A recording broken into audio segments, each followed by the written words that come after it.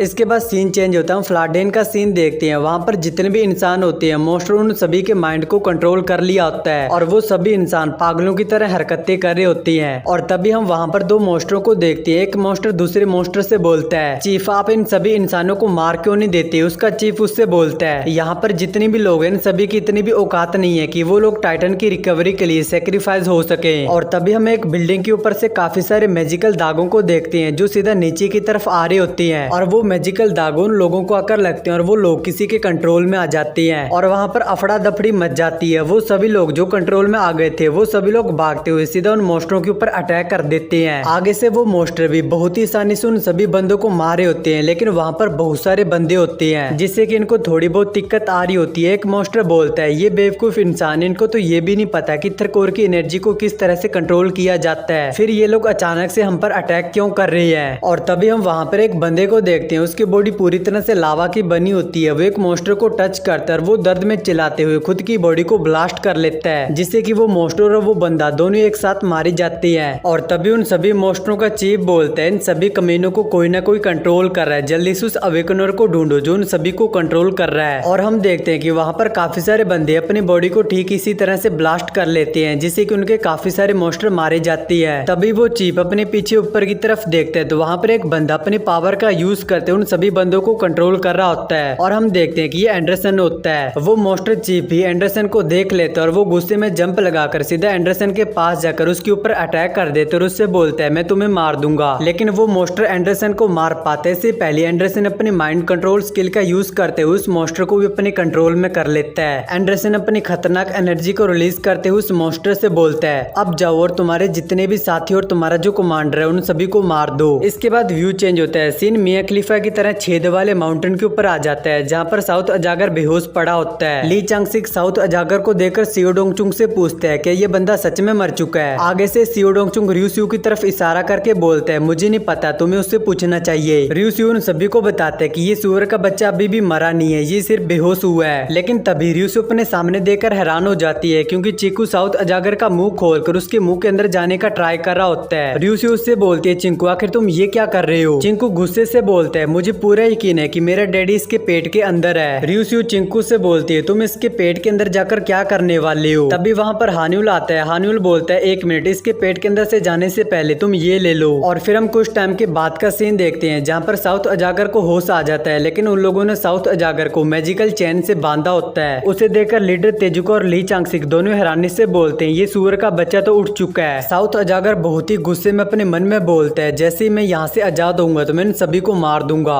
ली चांगसिक अपनी स्वॉर्ड निकालकर फाइट के लिए रेडी होते हुए बोलता है अगर ये काम नहीं करते तो हमें फाइट के लिए रेडी रहना होगा। और तभी उन लोगों के सामने एक पोर्टल ओपन हो जाती है। उसे देखकर रियूसियो खुश हो जाती है। रियूसियो बोलती है ये तो एक टेलीपोर्टेशन गेट है। और हम देखते हैं कि उस पोर्टल के अंदर से मैक्स स्माइल करते हुए बाहर आ जाता है और मैक्स के कंधे के ऊपर चिंकू भी बैठा होता है। मैक्स स्माइल करते हुए बोलता है कि कैट तुम लोगों ने काफी अच्छा काम किया। चिंकू भी बोलता है फाइनली हमारा मिशन कंप्लीट हो गया। चिंकू के ये बोलने के बाद ये वाला एपिसोड होता है यहाँ पर एंड।